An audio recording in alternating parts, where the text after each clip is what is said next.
Hello dear students, आप सभी कैसे हैं। उम्मीद करता हूँ बढ़िया होंगे, मस्त होंगे, मज़े कर रहे होंगे।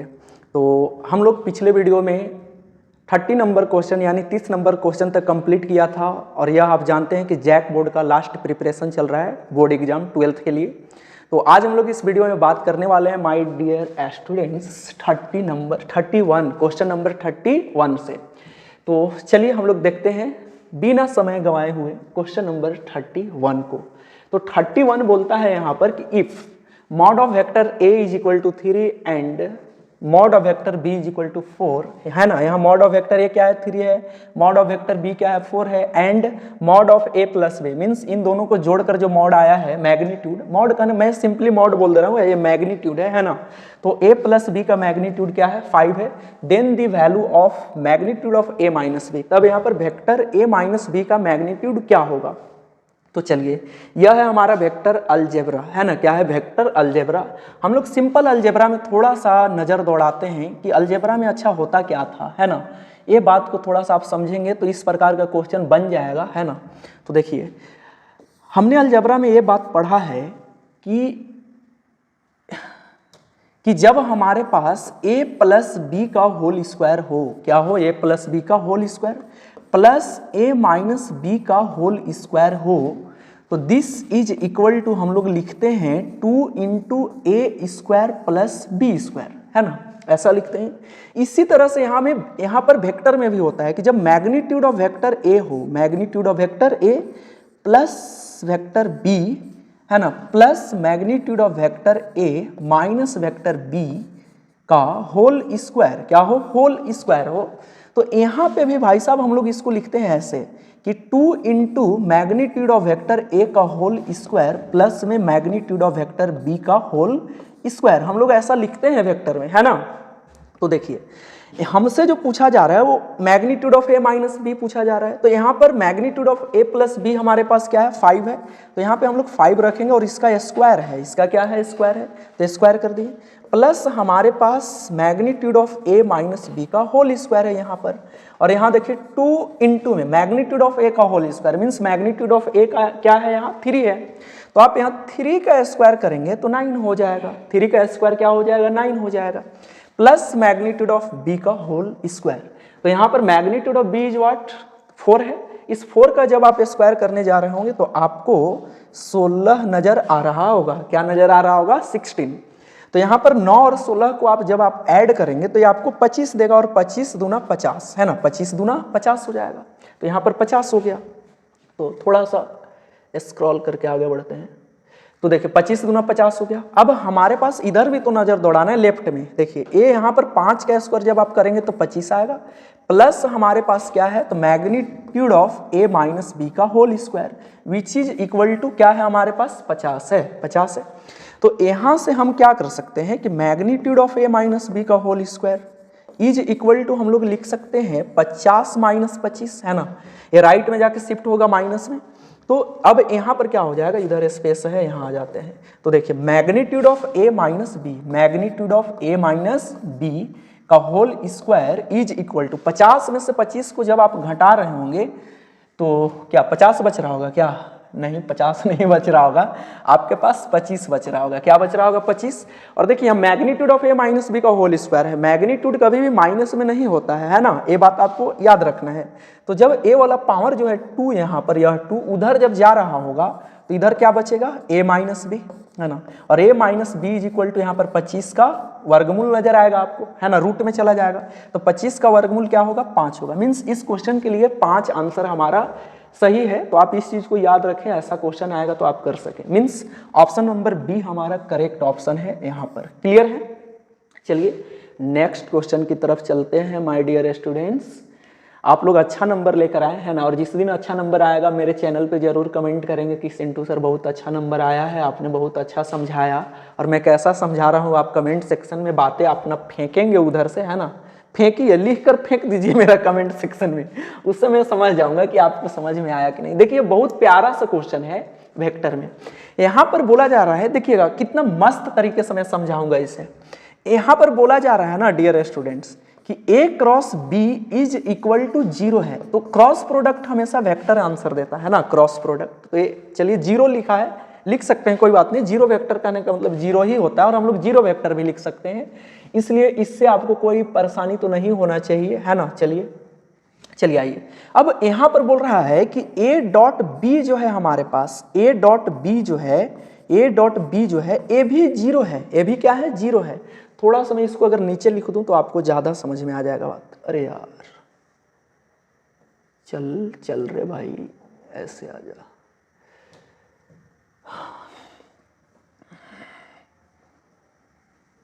यहां पर क्या है, तो vector a dot vector b is equal to zero. देखिएगा बोल रहा है कि a cross b is equal to zero and a dot b is equal to zero, then choose the correct option in the following. तब आप निम्नलिखित में सही ऑप्शन को चूज कीजिए, सही विकल्प को चुनिए कि कौन सा सही विकल्प है। तो देखिए ए क्रॉस बी में दो बातें आते हैं, है ना, ए क्रॉस बी में दो बातें। ए क्रॉस बी जो है हमारा जीरो कब होगा, दो बातें नहीं, इसमें तो बातें बहुत आते हैं, लेकिन जीरो के कंडीशन में दो बातें हैं, है ना, कि ए क्रॉस बी में जीरो होने का क्या कंडीशन है। तो जो हमारा वेक्टर ए क्रॉस बी है यह जीरो होता है कब, जब हमारा वेक्टर ए और वेक्टर बी ये दोनों पैरेलल हो जाएगा, तो ये हमारा ए क्रॉस बी जीरो आंसर दे देगा। अब सेकंड नंबर बातें हैं कि वेक्टर ए जीरो हो जाए या तो वेक्टर बी जीरो हो जाए, अगर ये दोनों में से कोई एक जीरो हो जाएगा तब पर भी हमारा ए क्रॉस बी जो है जीरो आंसर दे देगा। अब ए डॉट बी जो है जीरो होने का क्या क्या कंडीशंस हैं, तो यहाँ पर ए डॉट बी जो है जीरो होता है कब, जब वेक्टर ए और वेक्टर बी ये दोनों आपस में लंब हो जाए, मीन्स परपेंडिकुलर हो जाए, तो हमारा ए डॉट बी जीरो दे देता है। या तो हमारे पास वेक्टर ए जीरो हो जाए या वेक्टर बी जीरो हो जाए, अगर ऐसा हो जाएगा तब पर भी ये जीरो हो जाएगा। तो अब हमें ऑप्शन जो ढूंढना है तो इन दोनों के लिए वो ऑप्शन सही होना चाहिए ना। इन दोनों के लिए जो हम विकल्प चुनने जा रहे हैं वो विकल्प इन दोनों के लिए मिलना चाहिए, मैच करना चाहिए, तभी वो हमारा सही होगा, है ना। नहीं तो देखिए यहाँ ए परपेंडिकुलर बी, देखिए ये वाला कंडीशन है, ए पैरेलल बी ये वाला कंडीशन है, तो आप यहाँ पर ऐसा ना कर दे कि ये भी मार दे ये भी मार दे, ठीक है। तो आप यहाँ अब देखिए, यहाँ और एक बात बताया, यहाँ पर देखो ये बोल रहा है कि vector A zero and vector B zero, and का मतलब दोनों हो गया, यहाँ एंड का मतलब दोनों, कि दोनों जीरो होगा तभी ये जीरो होगा, है ना। और यहाँ और का मतलब या है, कोई एक जीरो हो जाएगा तब पर भी ये दोनों बातें जीरो हो जाएंगे। तो देखिए ये जो बात है ना, वेक्टर ए जो है जीरो और vector B is equal to zero, इन दोनों में मैच कर रहा है, दोनों में क्या हो रहा है, मैच कर रहा है ना। इन दोनों में जब ये बातें मैच कर गए, ये दोनों में जब ये बातें मैच कर गए, तो हमारा ऑप्शन नंबर ही सही है, डी नंबर। चलिए आई होप ये क्वेश्चन आपको समझ में आया होगा ढंग से। चलिए हम लोग नेक्स्ट क्वेश्चन की तरफ चलते हैं। नेक्स्ट क्वेश्चन क्या है, तो यहां पर बोला जा रहा है कि the direction cosine of the line joining this point and this point. यहां पर क्या है हमारे पास कि एक लाइन है जो कि इन दोनों पॉइंट से ज्वाइन है, तो इसका डायरेक्शन कोसाइन हमसे पूछ रहा है। जैसे कहने का अर्थ है कि देखिए यह एक लाइन है, ये ज्वाइंट है, किस से ज्वाइंट है, यहाँ पर लिख दे रहा हूँ। पहला पॉइंट हमारे पास 1 है, -1 है और 1 है। दूसरा पॉइंट हमारे पास -1 है, 1 है और 1 है। तो सबसे पहले आप इसका डायरेक्शन रेशियो निकाल लीजिए, है ना, डायरेक्शन रेशियो निकाल लीजिए, डायरेक्शन रेशियोस को आप निकाल लीजिए। तो डायरेक्शन रेशियो कैसे निकलता है, x2 - x1, मीन्स ए वाला x2 है तो x2 - x1 करेंगे ना, तो ये भी माइनस में और ये भी माइनस में, यानी -2 हो गया पहला। अब दूसरा y2 - y1, तो देखिए यह 1 -1 करेंगे तो माइनस प्लस, यह 2 हो जाएगा। अब पूछा जा रहा है हमसे कि यहाँ पर हाँ, अब Z2 - Z1 करेंगे भाई साहब, तो ये तो जीरो हो जाएगा क्योंकि ये भी प्लस है और ये भी प्लस है। अब जब आपको डायरेक्शन कोसाइन बताना है तो आप इन तीनों नंबर का स्क्वायर करके रूट में डाल दीजिए और ऐड कर लीजिए। तो -2 का स्क्वायर, क्या -2 का जब आप स्क्वायर करेंगे तो +4 और 2 का स्क्वायर +4 और 0 का स्क्वायर 0, 0 का स्क्वायर 0, यानी यह हमारा 8 हो जाएगा। क्या हो जाएगा, 8। और इसको हम क्या लिख सकते हैं, 2√2, है ना, ऐसे लिख सकते हैं। अब क्या पूछा जा रहा है हमसे, डायरेक्शन कोसाइंस। क्या पूछा जा रहा है, डायरेक्शन कोसाइंस। तो आप क्या करें कि पहला नंबर -2 है ना, अब इनका मैग्नीट्यूड हमने निकाला तो ये क्या आया, 2√2, तो 2√2 यहाँ पर नीचे डाल दीजिए, सबके नीचे डाल दीजिए। फिर यहाँ पर 2 डिवाइडेड बाई 2√2 डाल दीजिए और यहाँ पर 0 डिवाइडेड बाई 2√2 डाल दीजिए। तो यहाँ 2 और 2 कैंसिल आउट हो गया, है ना। तो हमारे पास क्या आया, -1 डिवाइडेड बाई √2, ठीक है, और यहाँ पर 1 डिवाइडेड बाई √2 और यहाँ पर 0 को डिवाइड करेंगे तो 0 हो जाएगा। तो ये हमारा डायरेक्शन कोसाइंस है। देखिए कहाँ है, ऑप्शन नंबर सी है, ए माइनस ए करेंगे यार। ऑप्शन नंबर सी तो नहीं होगा, इसलिए आप यहाँ पर थोड़ा समझ जाएंगे, मैच कर रहा है। देखिए ए नंबर यहाँ पहले और ए माइनस वाला पहले आना चाहिए ना, तो आप इसमें ऐसा करेंगे कि यहाँ पर आपका ऑप्शन जो है मैच नहीं कर रहा है। देखिए माइनस वाला नंबर पहले आना चाहिए ना, क्योंकि ये पॉइंट है, तो दिस माइनस दिस करेंगे तो -1 और यहाँ पर फिर -1 करेंगे तो -2 हो रहा है पहले। तो यहाँ पर ये ऑप्शन गलत तो बिल्कुल है, ये तो बिल्कुल है। अगर डायरेक्शन कोसाइन डायरेक्शन रेशियो भी पूछता तो गलत है, ये भी गलत है, यानी ऑप्शन नंबर डी आप लगाएंगे, है ना। ऑप्शन नंबर डी पर आप जाएंगे, इस पर ना आएंगे, क्योंकि यहाँ पर देखिए नंबर, यह एक्स एक्सिस का डायरेक्शन कोसाइन है, यह वाई एक्सिस का होता है, जैसे X axis, Y axis, Z axis, ठीक है। तो यहाँ पर एक्स एक्सिस माइनस में है, यहाँ पर पॉजिटिव है, तो ये तो हम कर नहीं सकते हैं, तो ये हमारा option number D, none of these को आप सेलेक्ट करेंगे। चलिए हम लोग करते हैं क्वेश्चन नंबर 34। बोला जा रहा है कि the equation of Y axis are, Y axis का हमसे समीकरण पूछा जा रहा है। तो आप 3D स्पेस में नजर दौड़ाइए, यह हमारे पास एक्स एक्सिस है, यह हमारे पास वाई एक्सिस है और यह हमारे पास जेड एक्सिस है। तो ये पूछ रहा है वाई एक्सिस का समीकरण बताइए, किसका समीकरण, वाई एक्सिस का।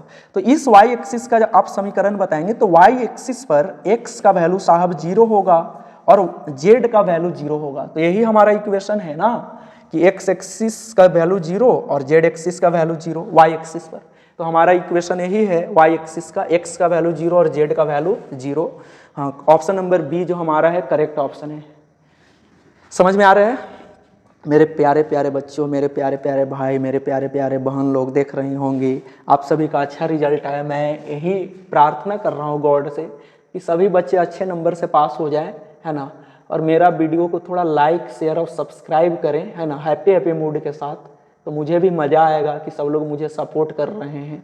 और इसी के साथ मैं नेक्स्ट क्वेश्चन की तरफ चल रहा हूँ। देखिए ये है हमारे पास नेक्स्ट क्वेश्चन। ये बोला जा रहा है कि the distance of the plane this from the origin, इस प्लेन का डिस्टेंस ऑरिजिन से पूछा जा रहा है। तो आप एक बात याद रखेंगे कि यहाँ पर एक, हाँ, इस प्लेन से, और मान लो ये प्लेन है आपके पास ऐसे, ठीक है, प्लेन है।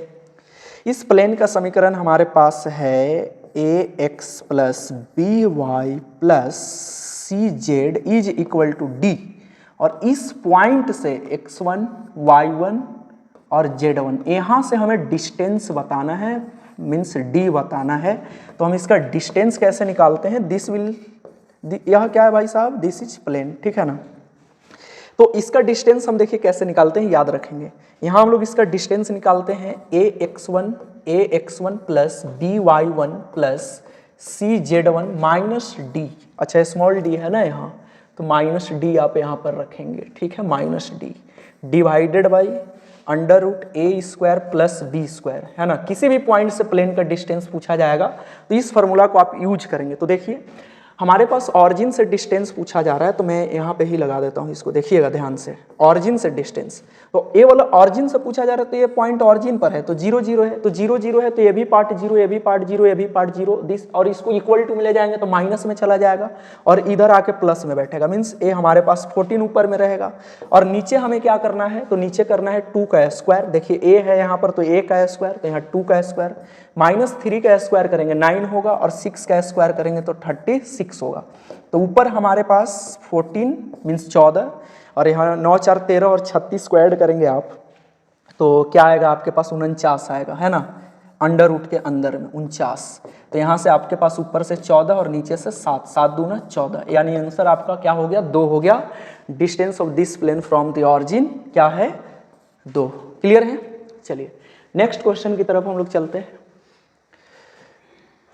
तेरी जिंदगी में क्या होगा, क्या होगा। अच्छा चलिए तो हम लोग करते हैं अगला क्वेश्चन। क्वेश्चन नंबर हमारे पास है 36। बोल रहा है, अब यहाँ हमें प्रोबेबिलिटी में एंट्री दिया है। बोल रहा है कि if A and B are any 2 events, A और बी जो है कोई 2 घटनाएं हैं, सच डेट, इस प्रकार से ये दोनों घटनाएं हैं, इस प्रकार से ये दोनों घटनाएं हैं कि probability of A plus probability of B minus probability of A intersection B is equal to probability of A है, प्रोबेबिलिटी ऑफ ए है, then choose the correct option from the following, तब निम्नलिखित से आप अपना सही आंसर को choose कीजिए, है ना, सही विकल्प को चुनिए कि कौन होगा। तो देखिए साहब ध्यान से देखिए, मैं यहाँ पर ये हमारा प्रोबेबिलिटी ए और प्रोबेबिलिटी ए दोनों साइड से कट आउट हो जाएगा, ठीक है, दोनों साइड से कट गया। तो जब कट गया तो हमारे पास यहाँ बचा क्या, probability of B is minus minus minus minus probability of A intersection B is equal to 0। तो साहब मैं यहाँ से इसको उधर ले जाओ तो ये probability of B is equal to हम लोग लिख सकते हैं probability of A intersection B. कोई दिक्कत है क्या, नहीं होना चाहिए। तो इसको मैं जब इधर क्या करूँगा, झुलाऊंगा, झुलाऊंगा, झुलुआ, है ना, तो झुलाइएगा तो ये आपके पास क्या हो जाएगा, probability of A intersection B divided by probability of B which is equal to, यहाँ तो 1 बच जाएगा, जब ये नीचे जाएगा तो 1 ही बचेगा, है ना। चलिए तो 1 बच गया। तो आप कंडीशनल प्रोबेबिलिटी को याद कीजिए, कंडीशनल प्रोबेबिलिटी याद कर जहिया पढ़ैले रहली, है ना, याद कर जहिया कुआर रहली वाला मत गालो तुम लोग। तो ये कंडीशनल प्रोबेबिलिटी है ना, इसको आप क्या लिखेंगे, तो इसको अब आप लिखेंगे कैसे, प्रोबेबिलिटी ऑफ ए और नीचे जो है वो probability of B is equal to 1 हो जाएगा। तो यह ऑप्शन जहाँ होगा वो सही होगा। देखिए probability of A by B is equal to 1, probability of A by B is equal to 1, option number, अरे यार ऑप्शन नंबर बी आपका सही ऑप्शन है। क्लियर है बात। चलिए नेक्स्ट क्वेश्चन की तरफ हम लोग चलते हैं। नेक्स्ट क्वेश्चन इज व्हाट, हाँ आइए नेक्स्ट क्वेश्चन। तो ये छोटे छोटे प्रोबेबिलिटी आपके पास मिनिमम 3 क्वेश्चन आएंगे ही आएंगे, तो आपको ये निकाल ही लेंगे। यहाँ से बोला जा रहा है कि probability of A is equal to 0.4 है, probability of B is equal to 0.8 है and probability of B by A is equal to 0.6 है। Then we have to find the value of probability of A by B. Means कहने का अर्थ है कि हमें probability A by B का मान निकालना है। 4 विकल्प आपके सामने हैं, तो देखिएगा हम पहले प्रोबेबिलिटी ऑफ बी बाई ए को उठाकर चलेंगे, है ना, और ए वैल्यू हमारे पास 0.6 है। तो ये हमारा कंडीशनल प्रोबेबिलिटी को आप याद कीजिए, यह probability of B, probability of B, probability of B intersection A लिखेंगे हम लोग, है ना, और डिवाइडेड बाई जो नीचे है उसको नीचे झूला दीजिए। अब हम लोग जानते हैं कि A intersection B is equal to A intersection B is equal to B intersection A होता है, यानी इसको बी इंटरसेक्शन ए को हम लोग ए इंटरसेक्शन बी भी लिख सकते हैं ना। अब अच्छा एक बात मैं भूल गया यार, थोड़ा सा, इसका वैल्यू क्या है, 0.6 है, क्या है 0.6 है। तो चलिए probability of B intersection A को हम लोग ए इंटरसेक्शन बी भी लिखते हैं और डिवाइडेड बाई प्रोबेबिलिटी ऑफ ए हमारे पास क्या है 0.4 है, 0.4 है और इज इक्वल टू 0.6। तो probability of A intersection B क्या हो जाएगा, तो यहाँ 0.6 इंटू में 0.4 बैठेगा, इसको आप मल्टीप्लाई करेंगे तो 6 4 जा मीन्स 6 चौके 24। तो हम लोग इसको लिखेंगे 0.24, है ना। तो ये हमारा probability of A intersection B मिल गया और हमसे ये बोल रहा है कि साहब आप probability of A intersection B बता दीजिए। मेरा माइंडवा कहाँ गया, कभी कभी तो ये ऐसे कर दे रहा है। Probability of A by B पूछ रहा है, तो आप इसको क्या लिख सकते हैं, probability of A intersection B divided by probability of B, ऐसे लिख सकते हैं ना। तो probability of A intersection B is what, यहाँ देखिए 0.24 है ना, और प्रोबेबिलिटी ऑफ बी क्या है साहब, प्रोबेबिलिटी ऑफ बी क्वेश्चन में देखिए 0.8 है, 0.8 है, इसको काटिए 8 3 के 24 कट गया, यानी 0.3 आपका सही आंसर है। देखिए कहाँ है 0.3, ऑप्शन नंबर ए आपका सही ऑप्शन है। आइए 38 के तरफ चलते हैं, क्या बोल रहा है भाई, अरे भाई यहां पर बोल रहा है कि अ डाइस, है ना, अ डाइस इज थ्रोन 6 टाइम्स, एक पासा को 6 बार उछाला गया यहाँ पर, है ना। If getting an even number is a successes then the probability of getting 5 successes, है ना। Even number, getting an even number आने का सक्सेसेस है, ठीक है, is a getting an even number is a successes then find, तब हमें probability find करना है 5 सक्सेसेस का, यानी इवन नंबर 5 बार आने का, है ना। तो देखिए ये बर्नौली थ्योरम और probability of distribution means Bernoulli trials, है ना, Bernoulli trials probability binomial distribution.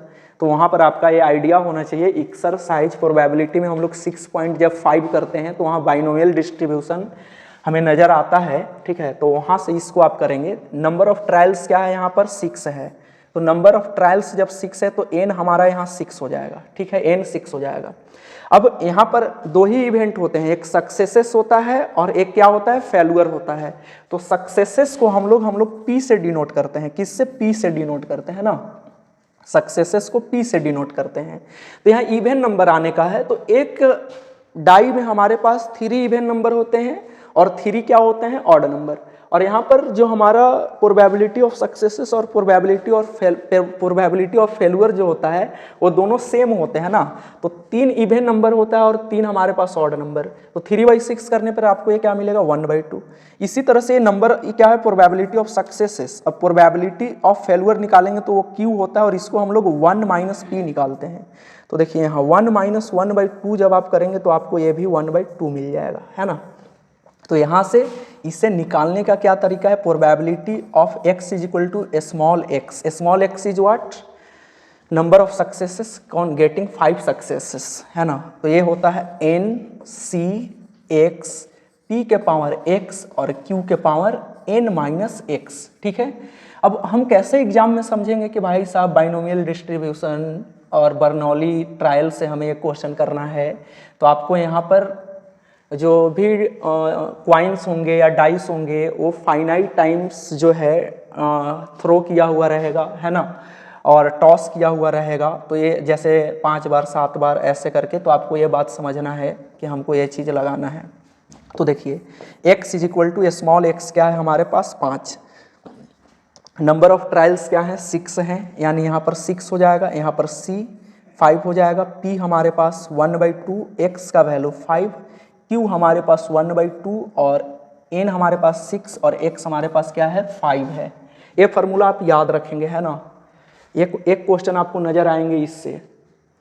तो देखिए अब यहाँ पर इसको हम क्या लिख सकते हैं, आप तो ये बात जानते हैं कि NCR = NCn-R होता है। जब आप कॉम्बिनेशन पढ़ रहे होंगे क्लास 11th में तो ये चीज़ पढ़े होंगे। तो यहाँ पर C6 में से 5 को आप घटाएंगे तो 1 बचेगा, तो 1। और यहाँ पर आप देख रहे होंगे तो 1/2 के पावर 5 करेंगे तो 1/32 हो जाएगा ना। और 6 में से 5 घटेगा 1, तो 1/2 के पावर 1 जब रहेगा तो 1/2 ये रहेगा। और यहाँ पर आप ये भी बात जानते होंगे कि NC1 का मतलब n होता है, NC1 का मतलब n होता है। तो ये तो हमें 6 ही देगा आंसर। और यह क्या दिया, 1/32 और यहाँ पर 1/2, तो ये कट गया 3 बार में।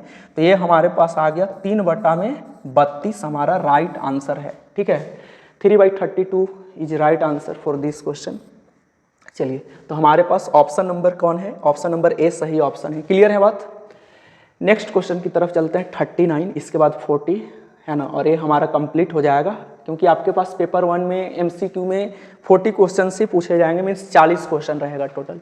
बोल रहा है कि chance of getting doublet with 2 dice each, 2 die हमारे पास फेंका जा रहा है और डबलेट आने का क्या चांस है। तो जब यहाँ पर 2 डाइस क्या है कि chance of getting doublets with 2 dice each, doublet 2 dice को हमारा डबल आने का चांस क्या होगा। तो जब 2 पासा आप उछालेंगे तो 6 × 6 आपके पास नंबर ऑफ सैंपल स्पेस 36 हो जाएगा, है ना। कुल संभावित परिणाम 36 हमारे पास निकल गए। अब डबल क्या क्या आएगा, डबल आप 2 पासा को फेंकेंगे तो 1 1 2 2 ये डबल होता है ना, 1 1 1 1 2 2 3 3 ये आपसे डबलेट पूछ रहा है, ठीक है। 4 4 4 4 5 5 ये डबलेट बोला जाता है। ऐसे 1 और 2 का वो डबलेट नहीं बनता है, ठीक है। 6 6 ये डबल हो गया, ठीक है। तो देखिए जैसे 1 के सिक्के पर 1 रखेंगे तो उसको डबल बोलेंगे ना, 1 के सिक्के पर 5 का सिक्का रख देंगे तो वो डबल नहीं होता है रियल में। तो ये डबलेट हैं। तो 36 हमारे पास कुल घटनाएं कितने हैं, 36। 36 में से डबल कितने आ रहे हैं, 1 2 3 4 5 6। तो हम करेंगे 6/36, है ना। तो ये कट जाएगा कितने बार में, 6 बार में, और ऊपर 1 यानी 1/6 इसका राइट आंसर है ऑप्शन नंबर बी। क्लियर है? चलिए next question 40. This is going to be last question of this video. चलिए तो क्या है यहाँ पर बोल रहा है कि let A and B are two events. यहाँ पर ए और बी जो है दो घटनाएं हैं सच डेट इस प्रकार से हैं कि प्रोबेबिलिटी ऑफ ए जो है हमारा 1/3 है. प्रोबेबिलिटी ऑफ ए क्या है? 1/3 है. प्रोबेबिलिटी ऑफ बी जो है 1/4 है. Probability of A intersection B जो है 1/5 है. Then we have to find the value of probability of A by B. तो यहाँ पर हमें a बाई बी का वैल्यू बताना है. Probability of a by B बराबर क्या होगा? Is equal to. तो देखिए हमारे पास सभी मसाला दिए गए हैं. मसालाएं मैं बोल रहा हूँ तब सभी मसाला दिए गए हैं. Probability of a by B पूछ रहा है तो हम लोग यहाँ पर probability of a intersection b divided by probability of b लिखेंगे, है ना. तो प्रोबेबिलिटी ऑफ b लिखेंगे. ठीक है, ये आपको फंसाने की कुछ बातें यहाँ पर a b का दे दिया गया है. तो हमारे पास देखिए a इंटरसेक्शन b क्या है साहब? 1/5 है ना, 1/5. और प्रोबेबिलिटी ऑफ b क्या है आपके पास? 1/4 है, 1/4 है. इससे तो आपको कोई मतलब नहीं बनता है. आपको सिर्फ दे दिया गया है कि आप किसी तरफ फंस जाएं.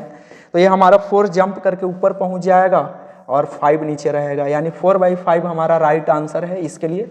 और प्रोबेबिलिटी, एक बात मैं आपको और बता दूं कि जो हमारा प्रोबेबिलिटी होता है वो ऑलवेज 0 से बड़ा और बराबर होता है और 1 से छोटा और बराबर होता है. जब प्रोबेबिलिटी हमारा 0 होता है तो इम्पॉसिबल घटना, असंभव घटना होता है, इम्पॉसिबल इवेंट्स होता है. जब हमारा प्रोबेबिलिटी 1 हो जाता है तो ये हमारा श्योर इवेंट हो जाता है, निश्चित घटना घट जाता है 100%. तो ये बात भी याद रखेंगे, शायद ऑप्शन में आ जाए कि प्रोबेबिलिटी किसके बीच में लाइज करते हैं, कहाँ से कहाँ तक होंगे. तो इस तरह से हम लोगों ने फर्स्ट पेपर 40 क्वेश्चन आपके पास होंगे. टोटल नंबर ऑफ क्वेश्चंस जो फर्स्ट पेपर में होंगे एमसीक्यू में वो 40 होंगे और 40 वीवीआई क्वेश्चन हम लोग यहाँ पर किए हैं. तो मुझे उम्मीद है कि आपको पूरी तरह से ये 40 क्वेश्चन समझ में आया होगा जिस तरीके से मैं यहाँ पर डील किया हूँ. तो आप सभी लोग क्वेश्चन को देखिए और एक अलग कॉपी ले लीजिए और उसमें ये सब चीज़ मैं जो करवा रहा हूँ अलग लिखकर और आप जो है खुद से करने का प्रयास कीजिए. और जब नहीं होता है तो वीडियो देखा कीजिए, है ना, कि किस तरीके से हमारे सिंटू सर बताए हैं और उससे आप अपना कर सकते हैं.